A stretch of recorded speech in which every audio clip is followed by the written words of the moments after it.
Federal Reserve Chair Jerome Powell is pushing back after confirming that the Justice Department is threatening him with a criminal indictment.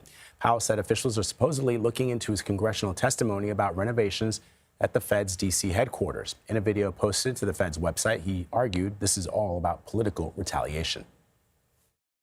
The threat of criminal charges is a consequence of the Federal Reserve setting interest rates based on our best assessment of what will serve the public, rather than following the preferences of the president. I want to bring in CBS News Justice correspondent Scott MacFarlane. Scott, as you know, you and I have used this word unprecedented a lot in the last 10 years, but this does seem next level. Break down what we know so far, because I thought it was interesting that the Fed chair took to the media, in other words, releasing that video last night in anticipation of this indictment. Well, this is like Dorothy hitting the tornado and showing up in a different world based on where we were just a couple years ago, Vlad.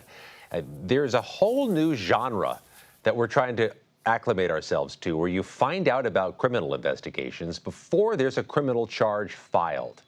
Through its history, the Department of Justice does not announce criminal cases unless a criminal case is brought and somebody is charged in court.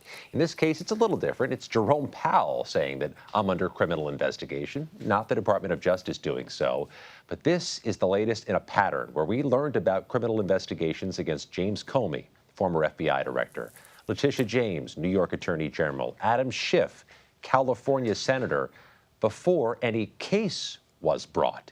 This is all just different, and the connective tissue here, Vlad, is all four of the people I just named are all political critics or rivals of President Trump, leading to the inevitable criticism that the Department of Justice is being weaponized and misused to target political critics and chill future critics. We should point out, Scott, that this was approved by Jeanine Pirro, who is a longtime ally of the president's, a former Fox News I guess, contributor or commentator. And this is part of a larger effort, as you know, to underscore this clash that the president has had with the Fed. We recall, of course, you reported on the effort to oust Lisa D. Cook, the governor at the central bank, who the president tried to fire over allegations of mortgage fraud. And that's another investigation we learned about, even though no charge has been brought against Lisa Cook. There's a few things to keep in mind. As the Trump administration continues to push forward these investigations, they don't always yield results. I mean, the cases against Letitia James and James Comey were dismissed by a judge, and two different grand juries refused to bring the Letitia James case again. But sometimes the process is painful, and that's the point. If you get yourself somehow ensnared in a criminal investigation, you've got to hire a lawyer, spend time, spend heartburn trying to fight those things back. And that sends a message to future critics to stay quiet. So let's get to the reaction from some lawmakers. Obviously, Democrats, Elizabeth Warren has come out against this. But you've also heard from Tom Tillis. But I do think it's interesting. Tillis, correct me if I'm wrong, Scott, he's not going to seek re-election in 2026. So we've seen this before, right? Retiring congressmen or senators. It happened with Jeff Flake and others. They say all of a sudden now they come out and against some of the president's policies. What did he have to say?